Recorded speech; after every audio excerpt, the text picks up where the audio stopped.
Yo, what up? You thought we were done with this? We were not.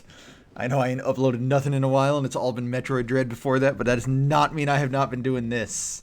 It actually kind of has meant that I have not been doing this. I did not get to play a lot of Advanced Wars in the month of December. It was very busy for me, and as such, I didn't want to start games and take turns that were like 4 days apart or anything like that. But now I'm back on that grind. This is one of like 10 games I've played in the last 2 days. And it's a game I finally got to play as Sensei, something I've been wanting to do for a while, but it turned out to be a Sensei mirror. And if you've ever wanted to see why this character is in Tier 0, you're gonna understand pretty quick after this video. For those who don't know, Sensei is the actual infantry. He's the paratrooper CO in the game, but he's also the actual infantry CO. Sorry, Sammy, Sensei is what you want to be. Sensei, like Sammy, has minus 10% to all his non-infantry and battlecopter units. However, his infantry have 150% power, and his battlecopters have 140%, is I think what it is. Nope, it's the other way. Battlecopters get 50% and foot soldiers get 40%. But yeah, his infantries are super powerful and his battlecopters are nuts. His battlecopters can like if you're hitting a tank on a road, you're doing like 70%. It's nuts. So just jump through here the first couple turns. We are doing a mirror, but it doesn't mean we play exactly the same, but our first couple turns are basically exactly the same. So we'll just skip right through that. The one big difference happens here on turn 5. Or not on turn 5, I'm sorry, on turn 4.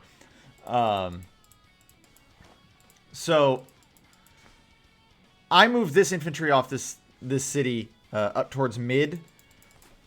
Whereas the same infantry, he moves it up here towards the top of the map onto his HQ. The difference here is that I immediately want to get my infantry into center because these are going to be extremely hard to... they're going to be extremely hard to fight for. The center map is not, difficult to reach because of all of these shoals. Not shoals. All of these shores. We have access to center map at all times, basically, very quickly. Like, any factory can get a unit there in 2 turns. Which means... capping these early is very important because of how Sensei's CO powers work. Other than that, though, we do sort of just make the same moves here. We're capping all the same thing at the same time. The one big difference here is he doesn't move a second infantry up into, or down, I should say, towards his airport, whereas I do. It just means that I can start capping the city 1 turn early, but he instead moves to take this. I'd still call this one of his cities. These are not contested cities. There's no way I'm going to take this from him. There's no way he's going to take that from me. So, and then here on turn 5, he builds his first tank. Despite being the infantry CO,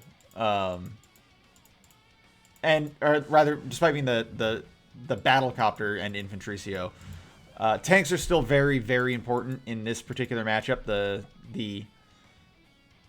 mirror matchup, because obviously neither of our infantries can really deal with tanks, and it sort of forces us to engage with battlecopters. So as you can see here, I've already started the first cap of the center contested cities. He still will not get here next turn. I will already have this one here on my first turn, or on this turn on turn 7. See, I have it now. But he won't have any of this even by next turn, which means I'm in a better position to sort of force him off these cities. Even if I can't take them, I can keep him off of them. And again, a money advantage is always super important in this mirror matchup as well, because obviously we're both going to be wanting to build battlecopters, which are 9,000. Those are expensive, and we're also going to want to be building anti-airs. Anti-airs obviously to destroy battlecopters and infantry. It's what they do. Like, their anti-airs are probably the best ground-based unit either of us can build, just because it stops everything. Again, the other reason that tanks are very big in this matchup is because you need something, obviously, to deal with anti-airs. This is like the weapon triangle of this game, right? Is tanks beat anti-airs, anti-airs beat copters, copters beat tanks.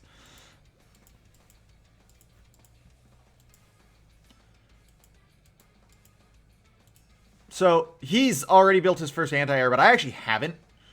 I instead built more tank than he did, and that means his battlecopter is going to get to, you know, have a little bit of free reign here. I'd start taking this city on my turn, even though it's obviously not something I'm going to be able to cap. He's got, you know, 4 infantry in range to hit it. I will absolutely die here. But the thing is, it forces him to engage with his infantry, and also it forces him to deal with my battlecopter that's right here.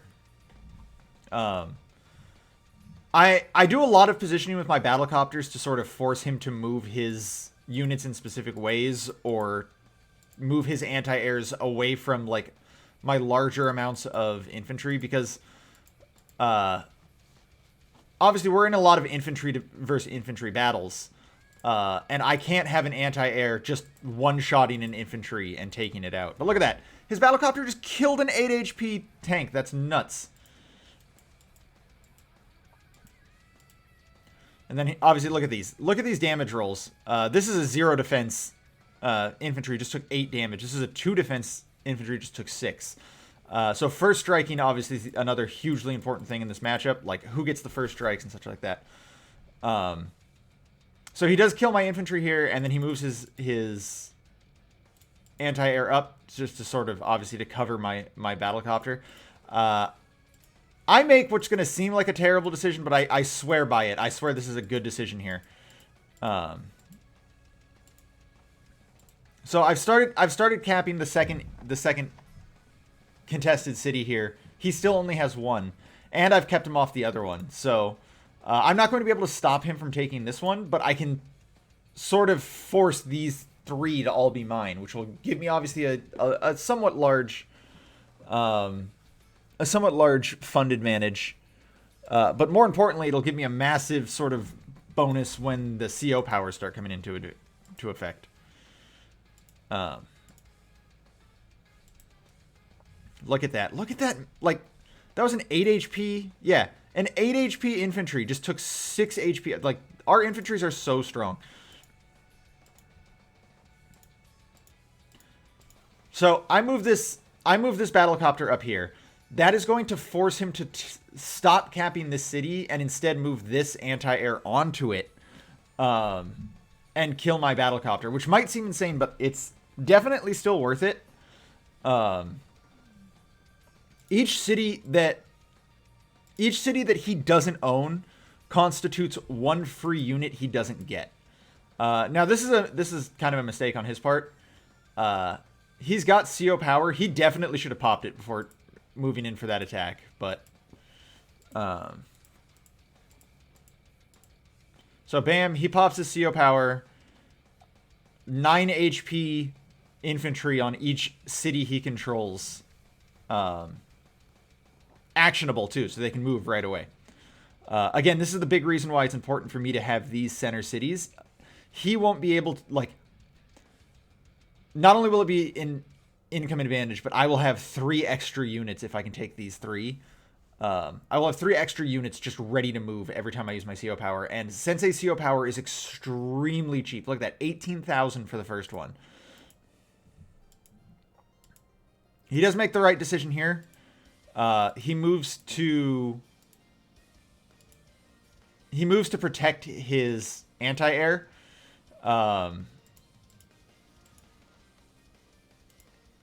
And then he backs it up with his tank. It's not going to work, though, because I have my own CO power coming right now, and I can just attack this one. But it is the correct decision, that hope that, like, it, you know, his anti-air survives here. Because having an anti-air close to my airport's very important.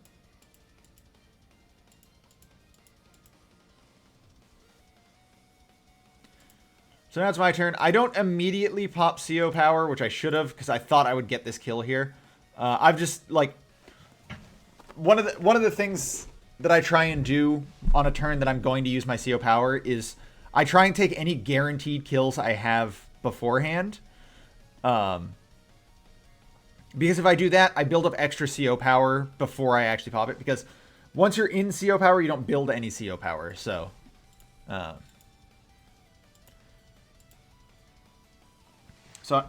this one, like, and this one, for instance, like, I wasn't going to kill this infantry even with my CO power. So I just decided it was more worth it to get the extra couple, you know, extra couple 100 points towards my next CO power early. Damn, look how weak. Like, I know it's only 10%, but, like, it is only 10%, right? Yeah. But, like, damn, only doing 3 damage to an anti-air is sad. I mean, granted, it's a 4 defense anti-air right now, but still.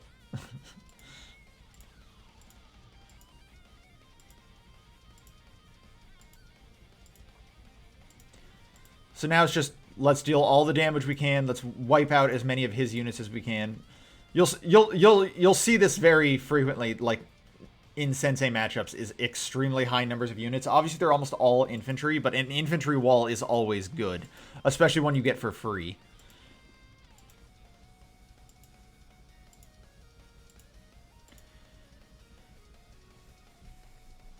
So now I've sort of given him an ultimatum here as well.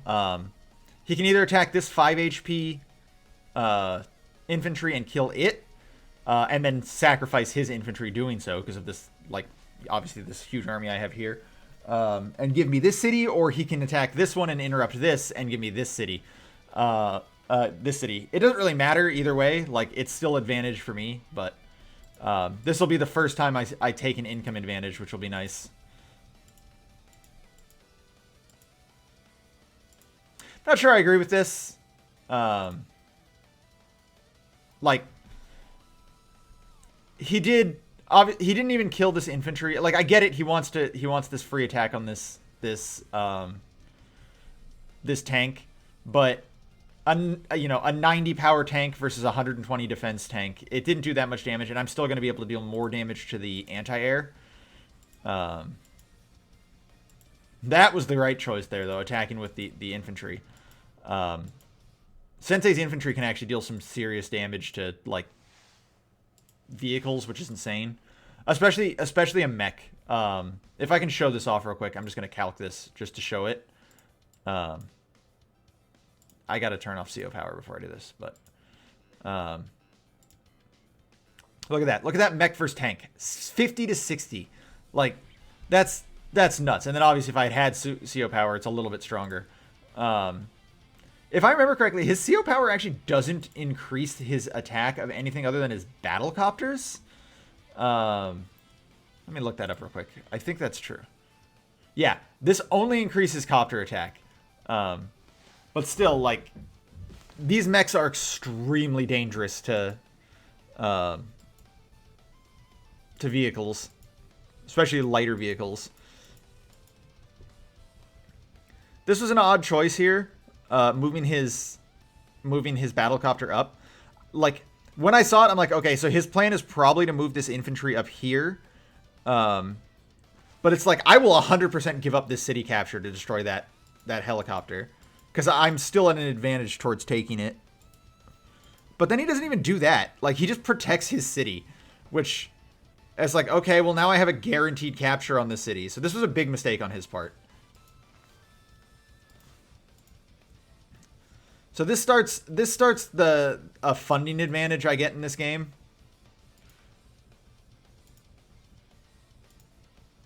And this turn in general, this turn goes very poorly for him. Just this is actually really big. This 3 HP tank doing 1 damage is enough to keep him off this city for 1 more turn. Which gives me a chance to sort of completely force him off it if I can.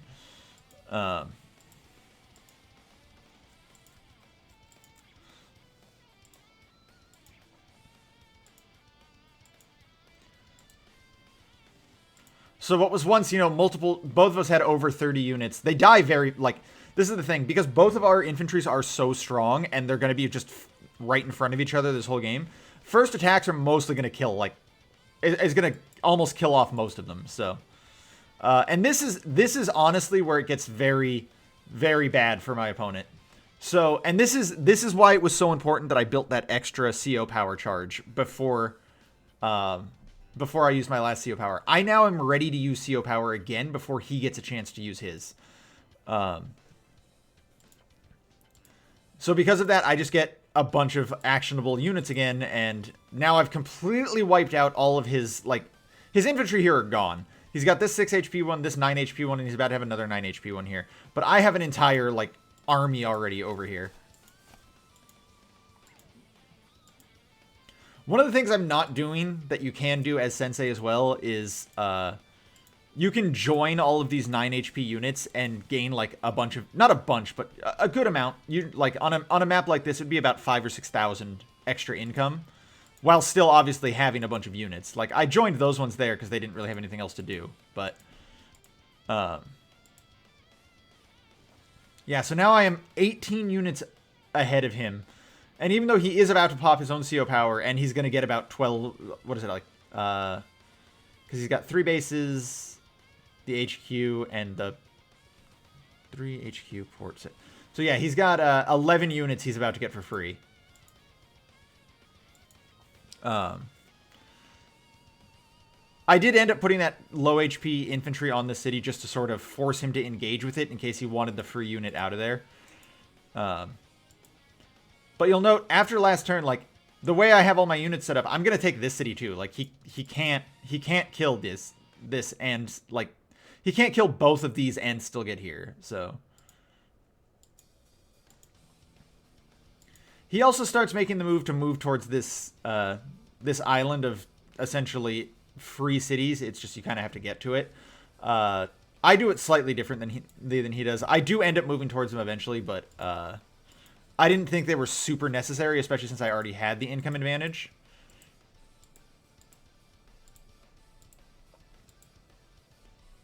And see, like, so right here, I could theoretically kill this tank on my next turn for free.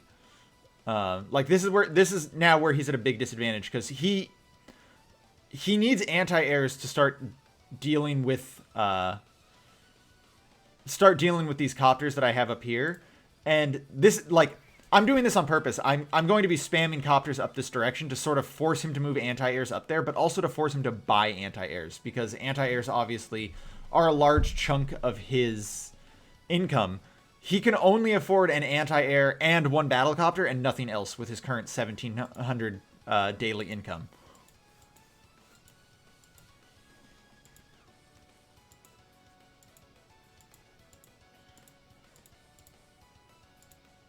But because he chooses to buy, a battlecopter down here, that means I now have free reign up here with my own battlecopters.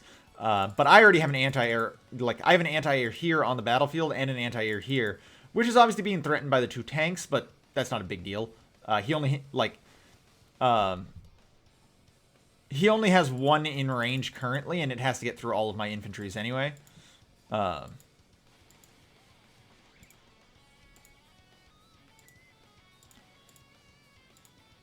And then because of how well I've been keeping him off these, so I did not expect these sets of cities to be as contested as they are. Note that neither of us have taken either city. Like the idea is probably that like this should go to me and this should go to him, but no, neither of those things have happened so far. And in fact, I continue to sort of like. No, I'm sorry. I didn't continue to push it. Like, when I took this turn, I had a hard time deciding whether or not I wanted to essentially kill off this tank, or if I wanted to kill off this infantry and keep him off this city. I relented and decided, you know what? I'll let him have this city. I'd rather the tank be gone. The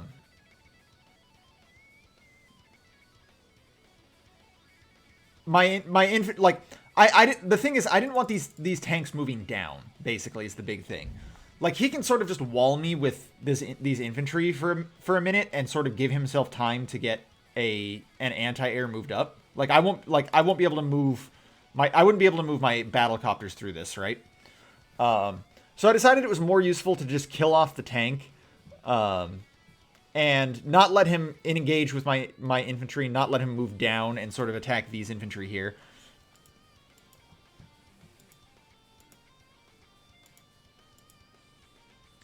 Killing off that mech was also huge. That mech did not get to do anything. Like, it got to attack an infantry, and that's it. And then nearly killing off this one as well. Again, I just decided that that was more useful than like keeping this anti-air at full HP, because obviously now it's in range of his own tank. But that's fine with me. This specific turn is if he wants to attack this. If he wants to attack this anti-air with this tank, the only way he's going to be able to do it is either attack in with this mech and deal a little damage and then have it die, obviously, and then attack into it, which gives me a free attack on a 0 defense tank with my own tank. Or he has to just move this one, like he has to move infantry away in order to keep this one alive, so. At this point, too, I'm already at sort of an advantage, like a pretty big advantage, just in terms of positioning. Our units are sort of going back and forth in terms of, you know, how many we have on the field. How, like, obviously we're both in the 30s and stuff like that. How much our units are worth is another thing, though. He's obviously got a lot of very damaged units. I've still got quite a few full HP infantry, and I've still got, you know, full HP tank, full HP anti-air, 8 HP anti-air, multiple full HP battlecopters. He has his 2 battlecopters, but they are sort of limited on where they can move, which is giving me a huge advantage as well.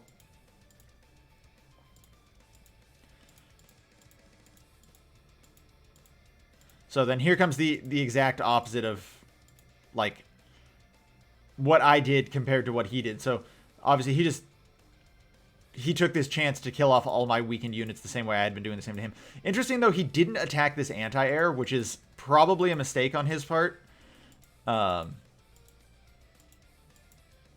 Because this anti-air is at full, like, at 8 HP, it's still a very big threat to his battlecopters, so.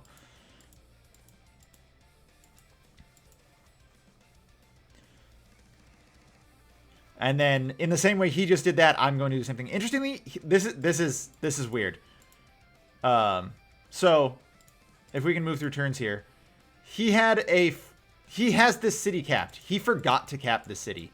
I did that in a different game. It didn't end up mattering, but I have also forgotten to cap a city.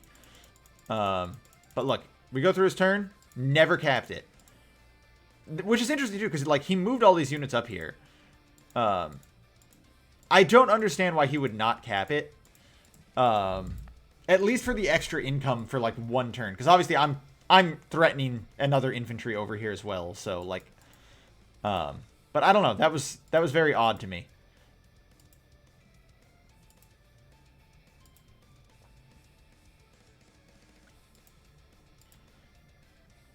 So I've now, like, sorry, I've sort of not been talking about this, but right away I immediately kill off his last infantry here. He has nothing here now. He is now forced to move away from center and start moving down here if he wants to protect his battlecopters, which is a huge advantage for me. This is the end game in this sort of matchup that you want for Sensei versus Sensei. Is you want to have his airport exposed, and you want to have, you want to have an anti-air there. If he can't be building battlecopters, he's just at an insane disadvantage, because battlecopters are obviously his absolute main DPS.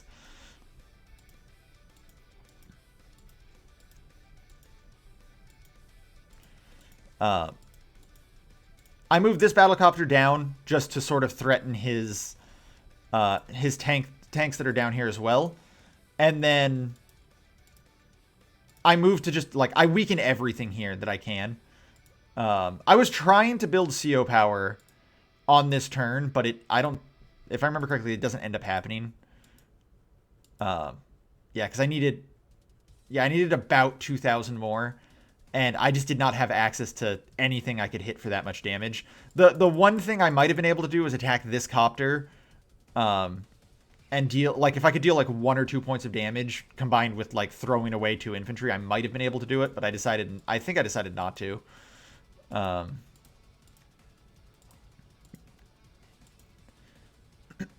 oh yeah, see, what I actually decided to do here was to wall off his tank so it couldn't reach, it couldn't move to protect his battlecopters.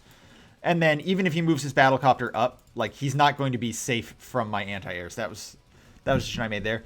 And then again, since he only has one anti-air right now, and now I'm threatening this battlecopter to move down to mid, as well as having these two battlecopters up here, he can't. He's just in a bad position. He can't move his battlecopter where he would, or his anti-air, like, into both spots. He has to choose one, and obviously the one that has double battlecopter is the better choice. So this battlecopter just sort of gets free reign.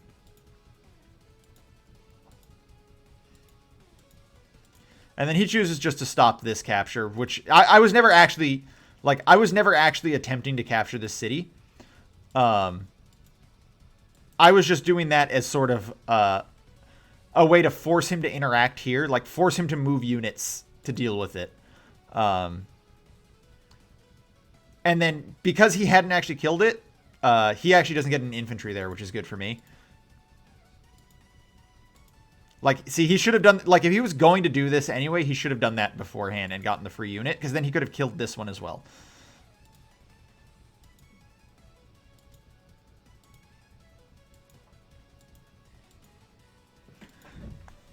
And again, we're going to see why, again, having these 3 cities is so important. Because I've already got CO power built up, and even though it looks like he's threatening, threatening the center to take these cities, I'm just going to immediately have an answer to that. I should also point out, I didn't put this out on my last turn. I built a black boat. That was how I decided I was going to get these 2 cities. Like I said, I wasn't as worried as he was about it. And just because of the way I did it, by having 2 here to his 1, I'm obviously going to be able to cap both of these by the time he caps both of these. But the other big thing is, having this black boat means I can get both of these infantry off these cities, and back into play once they've capped it. But also, anytime I use my CO power and make 2 units here, I can immediately load this and move them over as well. So, that had always been my plan. I just sort of waited until I had the time to do it. And I think right here is sort of where the game just kind of ends. Like, it becomes very obvious that I'm going to win this fight.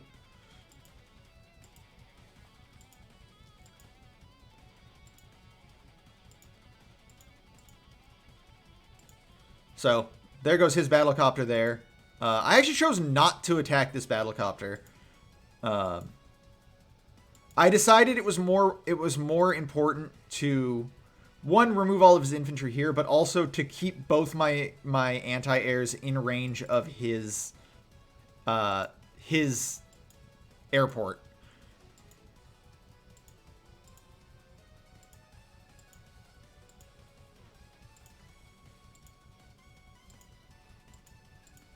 And again, this is a pointless capture. I'm not going to get it, but it forces him to interact with that infantry.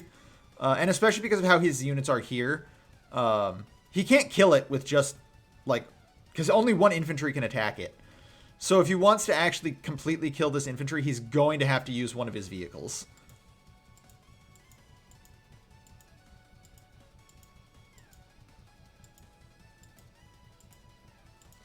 And then again, I have my helicopters exposed right here, obviously. But again, he only has 1 anti-air. He can only choose to attack 1 of them. If he chooses to attack this one, he has to move this off the city again. And then I have this tank covering it and this mech covering it. If he chooses to attack this one down here, I have a tank covering it. And if he chooses to attack this one here, I have a tank covering it. There's just, it's kind of over. It's kind of very obviously over. The big thing is he obviously didn't build any CO power here either. So I have too much map control at this point. So he chooses to kill that one there, but again, like I said, I have this tank covering that, and he has no way to sort of body block me here.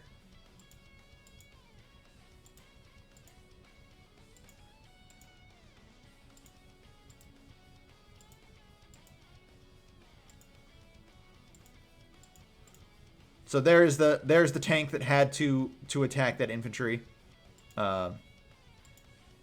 He makes a good choice here, though. He destroys this tank. Or he moves this copter up to destroy that copter.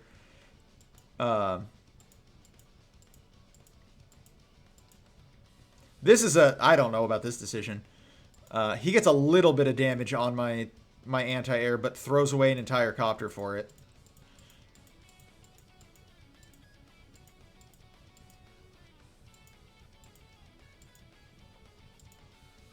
So at this point, I'm just, I'm playing the game. Because he moved this anti-air here, I can just attack it with 2 units. And now it's gone. So again, this battlecopter is just free reign.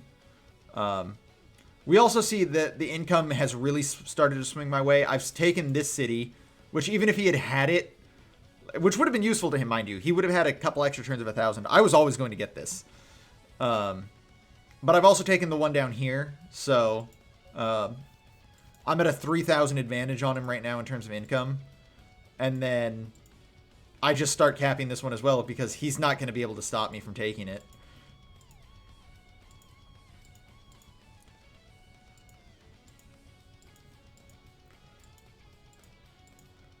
I even take the chance to heal. So I didn't show this on my last turn, but when I got this 9 HP infantry, I purposely moved it down here so that I'd be able to recover at 1 HP.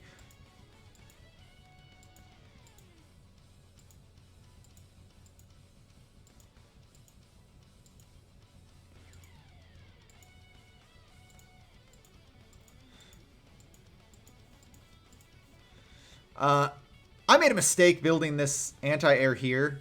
I should have built it here. Or even possibly here, just to continue threatening down here, but also being able to move it up if I needed to. But I wasn't really that worried about this one helicopter.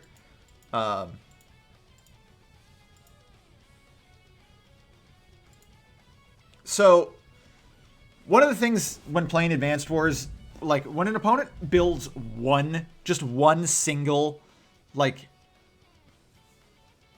powerful unit, and in this case for Sensei, his helicopters are his one single powerful unit. But, like, if you see an opponent build, like, a single Neo tank, but, like, they used all of their money for it, or it's their one single thing of offense, you don't necessarily have to answer it right away.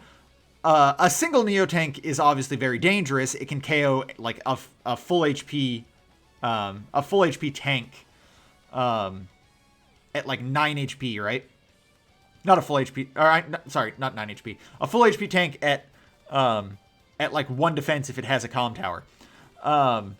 But it can only kill one thing per turn, and if that's not super threatening to what you have built, and in fact, I'm going to show off another game after this that I probably won't be fully recording, but it'll give me a good chance to sort of better explain that.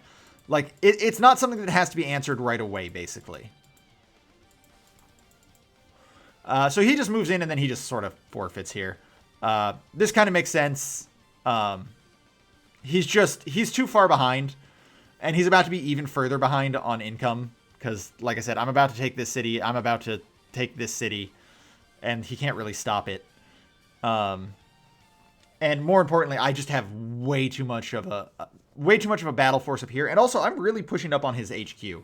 That's the other thing. So yeah, I mean, this is Sensei. Like I said, the big turn where everything went bad for him was, I think it was this one, right? No, it was the next one.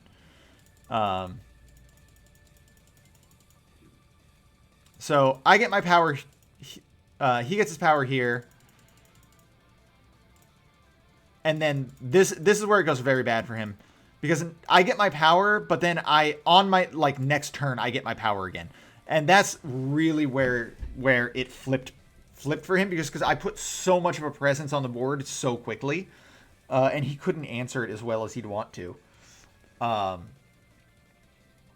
power management is actually super important for COs like this that have the low CO power that you want to be using, and I mean like the really low stuff. I'm talking like the Collins, the Grits, the Senseis, the one who only really want to use their CO power 1, and it's not super expensive to use. It's always important to be getting those free kills that you're going to get no matter what before you pop that power. But yeah, going back to the here's all the other games I'm in. Yo, shoutouts to this guy bringing Jake to a tier 1 game. It's not going well for him. I'm not gonna click that. This one. Yeah, look at it. This is a high funds game. This is a very bad map. This is the reason I'm not gonna like fully do a recording of this and show off the whole game. If you hold on, I will show a replay. So just a quick overview for why it's bad. There is no way to get these helicopters or these airports, and I don't mean like there's no easy way. I mean there is legitimately no way. The only way to get it is to build a lander or a black boat on these ports. But the only way that these ports are going to get all the way over there is it has to make it through 2 enemy bases.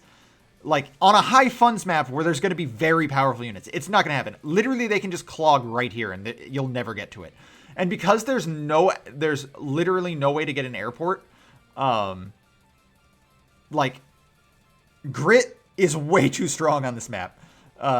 Like high funds is usually not great for Grit because people can put out very high defense units quickly and he can't deal with them super well.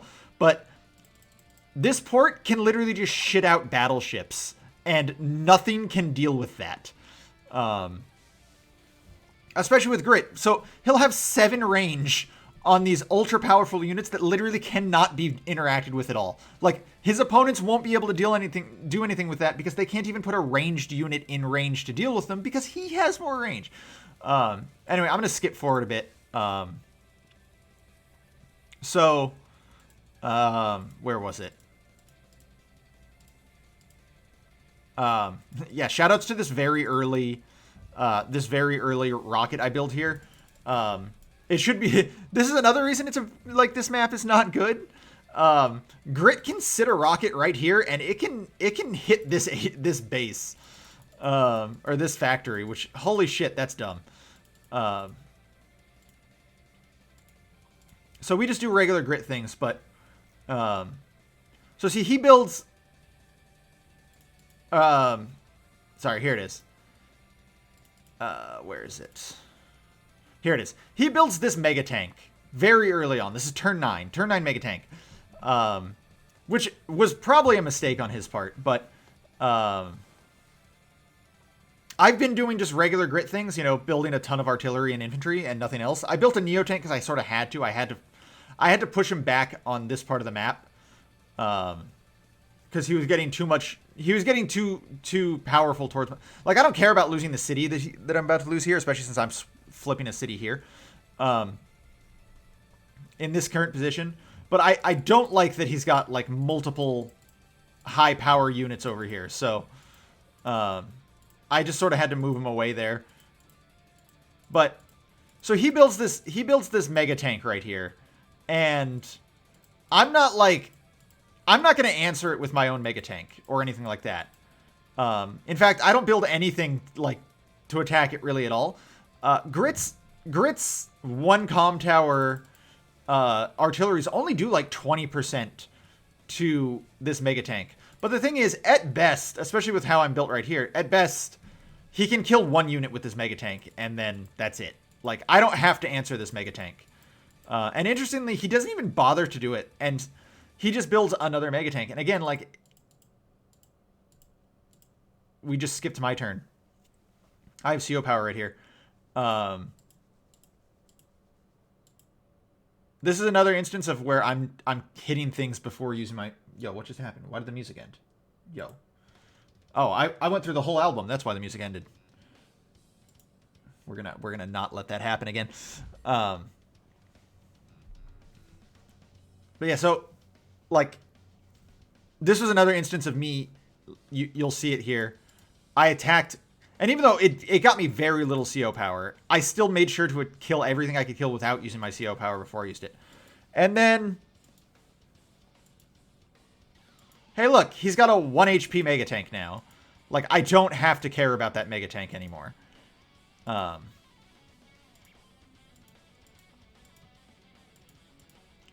And now again, he's like this one's basically just a body at this point. It's not going to do anything dangerous to me. And now again, he just has this one Mega Tank that can kill one of these units. And again, I don't have to care about that.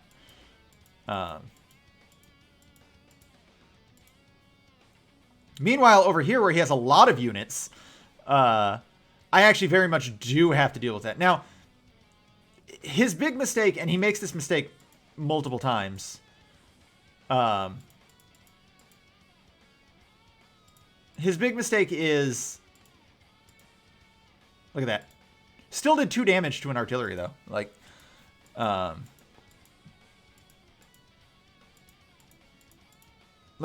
he moves this Mega Tank down again. That is not what he should be doing. He should have moved that Mega Tank up. If he moves this Mega Tank up here, I have no way of attacking it. And it's obviously much more threatening. And again, now he has 2 of them.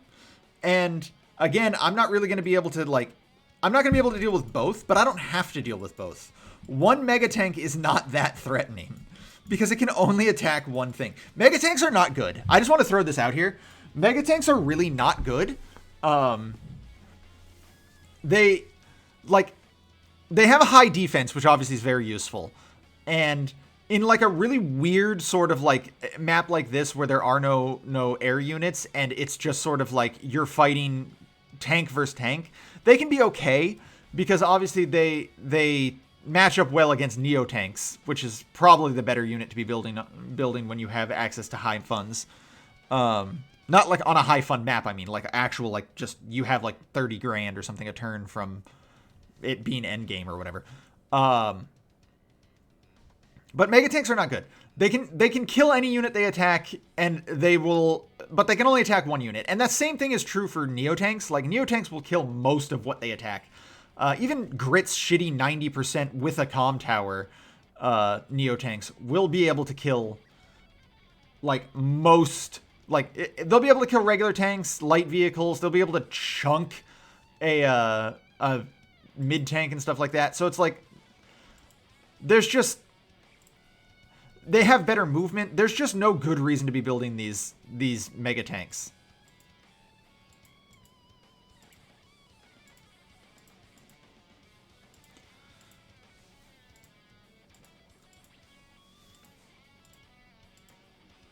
So, again, I just sort of do as much damage as I can to this one mega tank, and now it's at 5 HP and a lot less threatening. If he had been moving the Mega Tanks up, I'd have to answer them with these Neo Tanks that are already dealing with all of this stuff up here, and he just didn't do it. I kind of get why he didn't do that, though, because he wants to threaten the stuff I have down here, because I'm obviously, like, I'm just going to kill anything he throws out here with this army of artilleries that I'm building up here, so...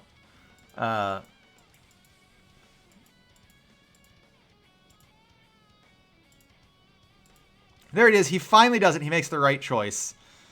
He moves the Mega Tank up. But then, because I also moved this like group of artilleries over, and he wants to answer that, because obviously I was about to build CO power there, and those would have been able to just sort of pick off everything he has in this area. That alleviates a lot of stress I have up here, which is very bad for him. This is not what he wanted.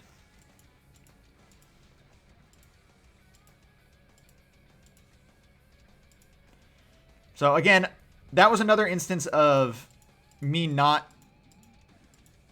Or no, this is not an instance of that. This, I actually immediately went with CO power here. I wanted the extra damage on the Mega Tank, that's right. But now because of that, he, again, like, his Mega Tanks haven't really done anything important. Um, Shoutouts to me attempting to kill it with these infantry, by the way. Doesn't work, obviously, but I needed to put those infantry there anyway just to sort of block off this tank. So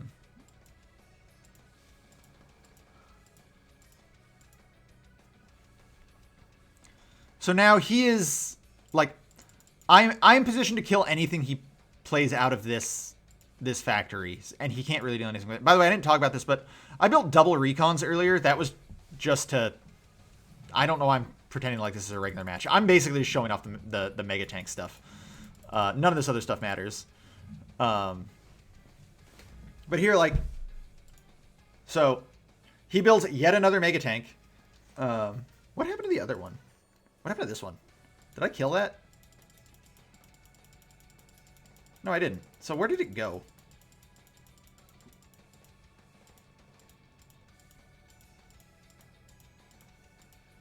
Don't tell me he moved it down. He did. He moved it onto the factory, which I guess makes sense because I was going to kill anything out of that factory anyway. And he didn't have anything to build because he built this battleship, which isn't even a threat to me because, again, it can attack one of my units, but my units can actually attack it back. So, you know. So like this. This looks bad right here, right? But this is kind of what I wanted. I wanted him to move away from center so I could start building freely here again. And again, like, there goes the mega tank. I have these mostly full HP Neo tanks rolling in here, and then we get to see why this map is actually very bad. I keep just trying to kill that mega tank with an infantry. It's never gonna happen. So yeah, this is where it gets very bad for him, and I'm pretty sure this is where he just quits. He urban blights. He attacks all my stuff. And then he just resigns, yeah, because I'm going to build a Neo tank here, and he's not going to be able to deal with it. This battleship cannot be killed by him. Like, it just can't. He can't build out of this. He can't build out of this factory anymore. Like, it's just, he lost. It's not even a question of did he lose. Yeah, he lost. But yeah, so...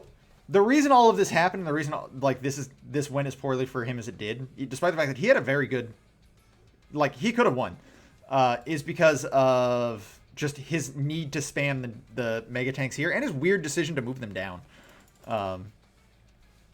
Like he was at such an advantage, I legitimately thought I was going to lose. I legitimately thought I was going to lose this factory and I was just going to straight up lose the game. My plan was just to sort of like swap essentially. Like he was gonna get this factory and I wasn't gonna be able to do anything about it, but I could maybe take this factory and he wasn't gonna be able to do anything about it, because I had all of these. Like that was why I was building this army of artillery. But then he builds a mega tank that even on a high funds game still takes up most of his income. Like that's still like he's making 42 a day. That's still 30. What is it? 32 of it. Like it's not a good use of his money. How much is that? I might be wrong about that. No, it's 28. It's 28. But again, that's still like an insane amount of money. For a unit that's not really threatening anything. And like when he started doing that, I'm like, oh, yo, I win. So one, mega tanks are bad. And two, like these single threatening units aren't really like anything you have to worry about. There's another game too, which I actually will probably upload. So I'll talk about it more in that. Like, it was a similar thing. It was, like, a very early mid-tank where it's just like, I'm not going to deal with that because I don't have to. Like, it's going to kill some of my infantry. Oh, well. It still gave me time to, like, build up an army of better units than the one mid-tank that my opponent had. But anyway, yeah, that's it for this one, for these ones. I've been playing some games recently. I'm still trying to get like a good sort of multiplayer game in. This one's going really well, just like in terms of a game, like where as far as I can tell, no one's like teaming up on anyone else to try and just swing it to themselves or anything. This one's been going well. I'll probably upload this one. I've been having a good streak going, Except this one where I lost. No, I didn't actually lose this one. I just quit. Like, I really was not enjoying playing on this map. We were very sort of stalemated, and I'm like, I don't want to do this anymore. So I just quit. This one was funny. Actually, I'm gonna show this one really fast. Sorry, this video is getting very long, but I just want to show it because I'm not gonna record this one either.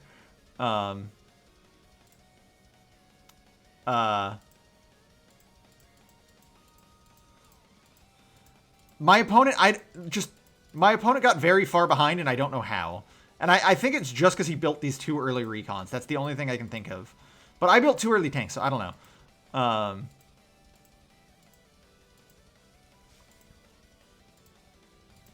But, like, look at this. It's turn 11. Somehow I am up 18 to 1,200 in terms of income on him. And yeah, he's, you know, obviously he's going to take a couple here. He's going to take 4. But I'm still also in the process of taking 3 more. Like, how did my opponent get so far behind? I don't know. And then, like, he just did not, like, he never moved any units over here by his like, I made sure to keep units moving towards my HQ because, like, obviously, it's very exposed over here, very far away from where we're building units. He has 2. He has 2 units protecting his HQ right now. I guess 3 if you count this recon, but, like, I was like, yeah, I'll start capping this.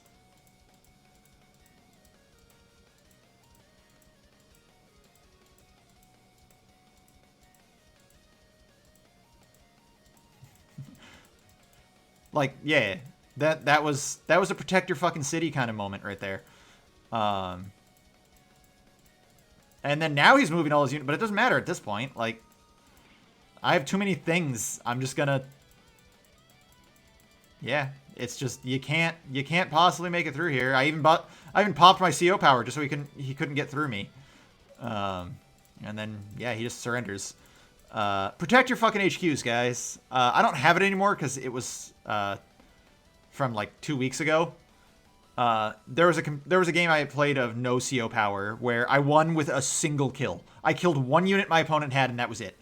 My opponent killed none of my units, and I just capped his city capped his HQ because he just didn't protect it well enough.